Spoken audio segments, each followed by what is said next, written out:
Hi, it's Nova at gypsyohm.com, and I wanted to talk about storage. This is a part of the how to make your vehicle a home. Maybe it's a series, I don't know. Anyway, so we'll talk about stuff more later, but right now I just want to talk about kind of where we put things. So we put things under the seats, behind the seats, between the seats, in front of the seats, especially with little ones because the feet don't have to touch the ground all the way. We used to have one of those storage things on top of the van, but we lost stealth points and gas mileage, and to be honest, we didn't really use the stuff that was in it because it was kind of a pain in the butt to get to. So we would just always minimize it back down into what would fit in the van. What I would really love is one of those minivans that has like in the back seat where you can like fold the seats down and then they fold down into like a space in the van. Oh my gosh, I would love to have like compartments like that where there was just like this whole under space behind the back of the seat where I could put extra stuff. Oh, that would be awesome. And yeah, that. And then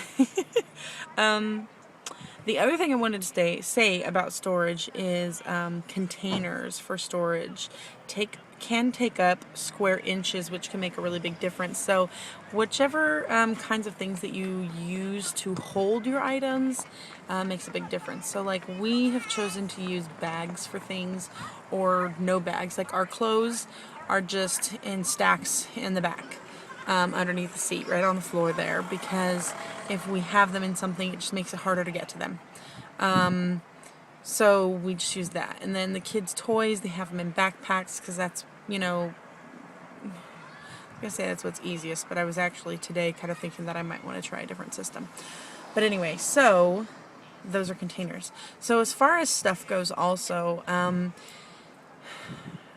you want to keep stuff that you're going to use often. You want to keep it close and accessible, and stuff that you don't use very often can go where it's not very accessible. So for example, we have jumper cables under my daughter's seat, and we have a big orange extension cord under my son's seat that we use when we're like plugged into a house. But if we're not plugged into a house, if we're not visiting with people, if we're just kind of like in a town, in a community, between, on the road or whatever, any of that kind of stuff, we don't really use that, so it stays under my son's seat. And then we have like my daughter's extra diabetes supplies, like emergency stuff underneath the back seat because we don't use that very often. And we store like our extra baby wipes under the seats and stuff like that. We even have like almost like a storage in the back underneath the bed area where we put our clothes. On one side we put our clothes, on the other side we have like our bathroom stuff and laundry stuff, but then there's still some extra room, so we have some stuff back in there that's like stuff that we'll probably put into our storage once we get to our storage. But yeah, so there's lots of different spaces for stuff. Right now, with my oldest daughter at my mom's house, we've been using her seat for food, and well, it's mostly food, but I've got a couple of other little things on there. And that kind of stuff, we usually would put the food back behind, like in the middle behind these seats on the floor right here. But we've been using that, and then I put like the canned food stuff that's mostly like a backup, which I don't even really want to carry around with me, but it is stuff that we eat, so I just keep it instead of getting rid of it. But I keep that stuff like down in the bottom by where her feet would be, and so because we don't really get to it that very often. Yeah, so if it's stuff that's down there, we're not really going to use it very much. So there's that. And then stuff that we use often, I try to keep within arm's reach. So hopefully that's helpful as far as storage goes.